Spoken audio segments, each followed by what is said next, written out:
এই গ্রামটি পিছিয়ে থাকার মূল কারণ ও এই গ্রামটির সৌন্দর্য কেন বৃদ্ধি পাচ্ছে দিন দিন, তা আপনাদেরকে আজকে এই ভিডিওতে জানাবো।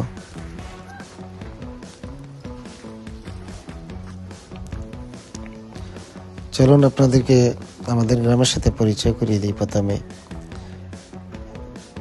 এই গ্রামটিতে আমিও বড় হয়েছি, আমার অনেক স্মৃতি জড়িত। আর এই গ্রামটিতে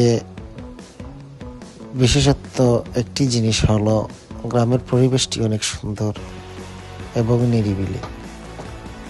আর এখন বাংলাদেশের যে অবস্থা, সব জায়গায় মানুষ নিজেদেরকে নিয়ে ব্যস্ত, নিজেদের চলাফেরা, নিজেদের জীবন উন্নতির দিকে নিয়ে যাচ্ছে, কিন্তু আমাদের গ্রামের মানুষ একেবারে সরল সোজা মানুষ। কাজ, নিজেদের আহার, চাষাবাদ এগুলো নিয়েই তারা ব্যস্ত থাকেন। গ্রামটি অনেক সুন্দর, পরিবেশটি অনেক ভালো। এই গ্রামে যদি আপনারা আসেন, অবশ্যই এই মনোমুগ্ধকর পরিবেশ থেকে আপনারা আনন্দিত হবেন।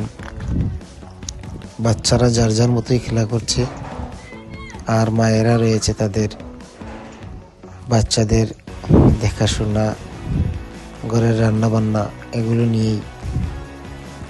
আর যদি সময় পায় তাহলে সবাই মিলে গল্প শুরু করে দেয়।